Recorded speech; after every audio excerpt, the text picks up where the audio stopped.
KN Rajanna ಅವರ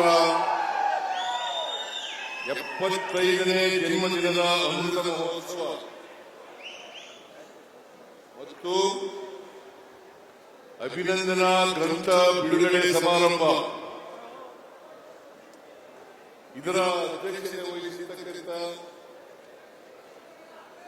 ತುಮಕೂರು ಜಿಲ್ಲೆಯ ಉಸ್ತುವಾರಿ ಸಚಿವರು ಗೃಹ ಸಚಿವರು ಆದಂತ ಶ್ರೀ ಡಾಕ್ಟರ್ ಪರಮೇಶ್ವರ ಅವರೇ,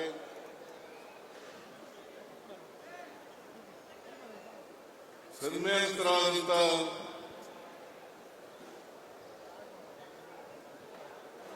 KN ರಾಜಣ್ಣ ಅವರೇ,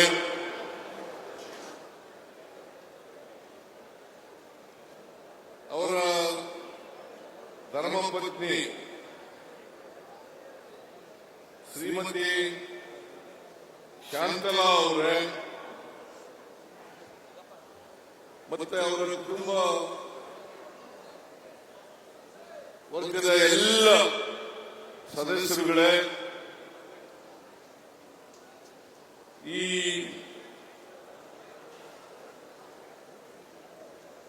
ಸಮಾರಂಭದಲ್ಲಿ ಆಶಯ ಭಾಷಣ ಮಾಡಿದಂತ ಹಿರಿಯ ಸಾಹಿತಿಗಳು ಆದಂತ ಬರಗೂರು ರಾಮಚಂದ್ರಪ್ಪ ಅವರೇ,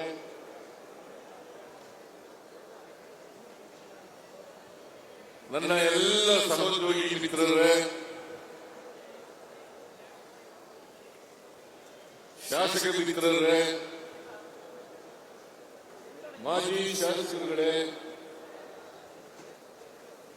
ಮಾಜಿ ಸಚಿವರುಗಳೇ,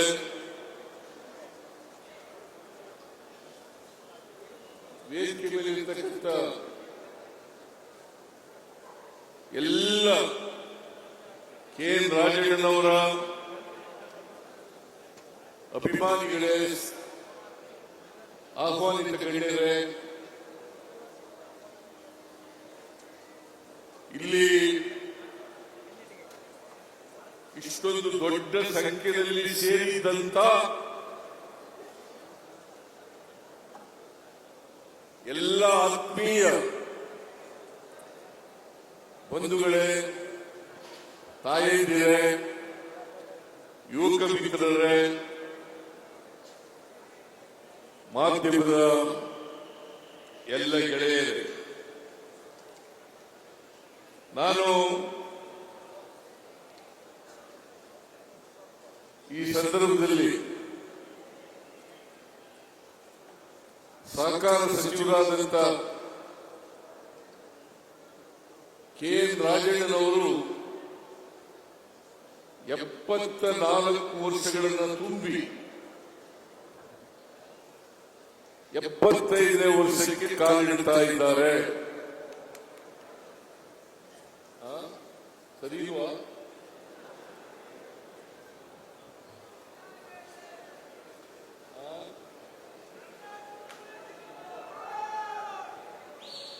ತಪ್ಪಾಗಿದ್ದರೆ ತಿರುಕಳಿಸಿ ಅವರ ಧರ್ಮಪತ್ನಿ ಹೇಳಿದ್ರು 75ನೇ ವರ್ಷಕ್ಕೆ ಕಾಲಿಡ್ತಾ ಇದ್ದಾರೆ.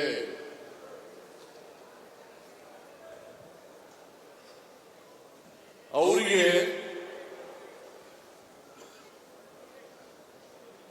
ಜನ್ಮದಿನದ ಶುಭಾಶಯಗಳನ್ನು ಕೋರಲಿಕ್ಕೆ ಬಯಸ್ತಾ ಇದ್ದೇನೆ.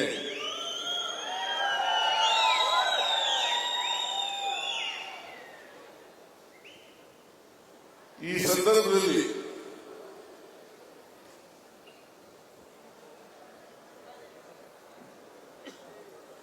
ಅವರು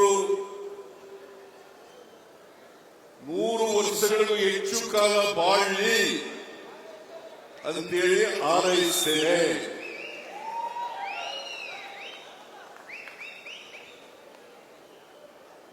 ಒಂದ್ಸಾರಿ ಮಹಾತ್ಮ ಗಾಂಧೀಜಿಯವರಿಗೆ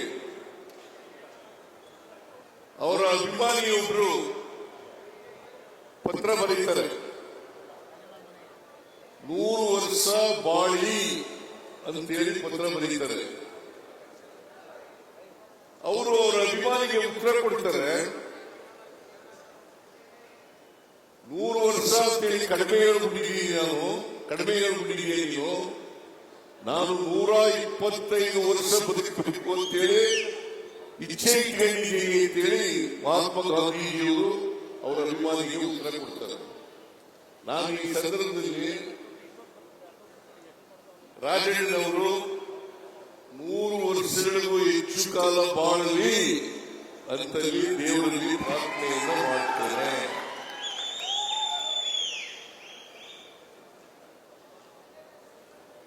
ಯಾಕಂದ್ರೆ ರಾಜಕೀಯದಲ್ಲಿ, ಸಹಕಾರಿ ಕ್ಷೇತ್ರದಲ್ಲಿ ಅನೇಕ ಜನ ಬರ್ತಾರೆ ಹೋಗ್ತಾರೆ.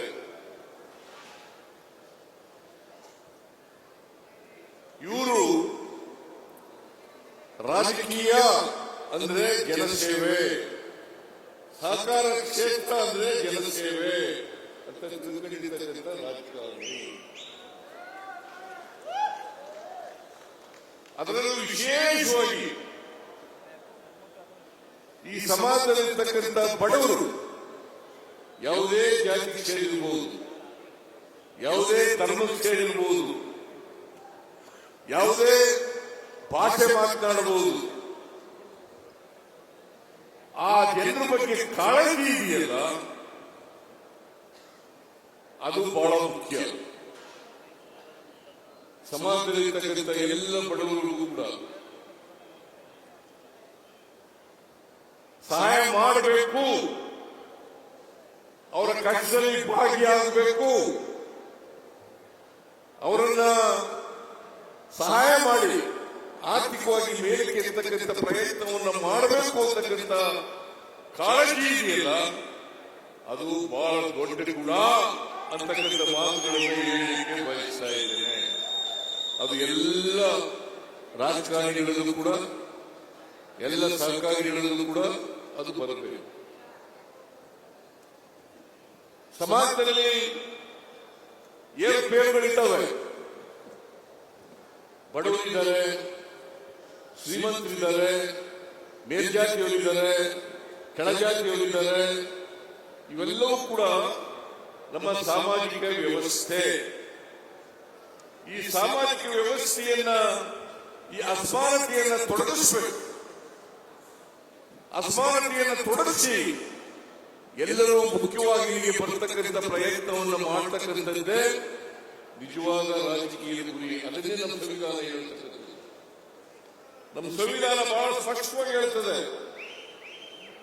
ಸಮಾನವಾಗಿ ಎಲ್ಲರಿಗೂ ಅವಕಾಶಗಳನ್ನು ಒದಗಿಸಿಕೊಡಬೇಕು. ಅದರಲ್ಲಿ ಜಾತಿ, ಧರ್ಮ,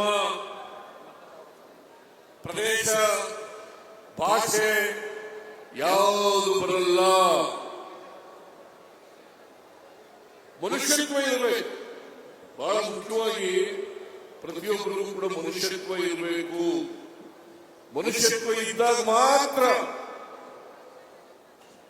ನಾವು ಸಮಾಜವನ್ನು ಕಾಣಲಿಕ್ಕೆ ಸಾಧ್ಯ ಆಗ್ತದೆ. ಸಮಾಜದಲ್ಲಿ ಬದಲಾವಣೆಯನ್ನು ಕಾಣಲಿಕ್ಕೆ ಸಾಧ್ಯ ಆಗ್ತದೆ. ಈ ಬದಲಾವಣೆ ಆಗಬೇಕಾದ್ರೆ ನಾವು ಪ್ರತಿಯೊಬ್ಬರಿಗೂ ಕೂಡ ಆರ್ಥಿಕವಾಗಿ, ಸಾಮಾಜಿಕವಾಗಿ ಶಕ್ತಿಯನ್ನು ತುಂಬತಕ್ಕಂಥ ಪ್ರಯತ್ನವನ್ನು ಮಾಡಬೇಕು.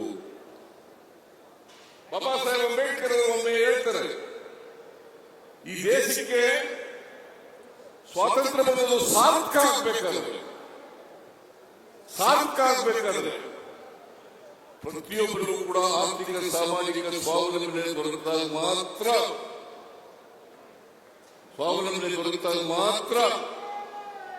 ಸ್ವಾತಂತ್ರ್ಯ ಬಂದದಕ್ಕೆ ಸಾರ್ಥಕ ಆಗ್ತದೆ. ಇಲ್ಲಿವರೆಗೆ ಸಾರ್ಥಕ ಆಗಲ್ಲ. ಇದು ನಾನು ಹೇಳಿದ್ದಲ್ಲ, ಬಾಬಾ ಸಾಹೇಬ್ ಅಂಬೇಡ್ಕರ್ ಅವರು ಬಹಳ ಹಿಂದೆನೇ ಹೇಳಿದ್ರು. ಸಂವಿಧಾನ ಬಂದ ಮೇಲೆ ಹೇಳಿದ್ದಂತ ಮಾತು ಇದು. ಒಂದು ಮಾತನ್ನ ನಾನು ಯಾವಾಗಲೂ ಹೇಳ್ತಾ ಇರ್ತೀನಿ. ಮಹಾತ್ಮ ಗಾಂಧೀಜಿಯವರು ಅಲ್ಲ, ಬಾಬಾ ಸಾಹೇಬ್ ಅಂಬೇಡ್ಕರ್ ಅವರು ಕಾನ್ಸ್ಟಿಟ್ಯೂಂಟ್ ಅಸೆಂಬ್ಲಿನಲ್ಲಿ ಒಂದು ಮಾತು ಹೇಳ್ತಾರೆ. ಏನಪ್ಪಾ ಅದು ಅಂತಂದ್ರೆ, ನಾವು 1950 ಜನವರಿ 26ನೇ ತಾರೀಕಿನಿಂದ ವೈರುಧ್ಯತೆ ಇರ್ತಕ್ಕಂಥ ಸಮಾಜಕ್ಕೆ ಕಾಲಿಡ್ತಾ ಇದ್ದೀವಿ. ಸಂವಿಧಾನ ಒಂದು ಜಾರಿಗೆ ಬರುತ್ತದೆ. ವೈರುಧ್ಯತೆ ಇದೆ ಈ ಸಮಾಜದಲ್ಲಿ. ಆರ್ಥಿಕ ಅಸಮಾನತೆ ಇದೆ, ಸಾಮಾಜಿಕ ಅಸಮಾನತೆ ಇದೆ, ರಾಜಕೀಯ ಅಸಮಾನತೆ ಇದೆ, ಶೈಕ್ಷಣಿಕ ಅಸಮಾನತೆ ಇದೆ.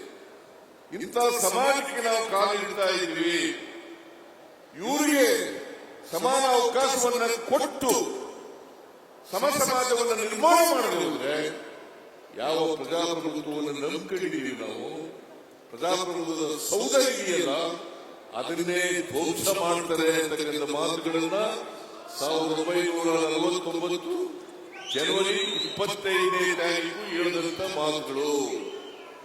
1949 ನವೆಂಬರ್ 25ನೇ ತಾರೀಕು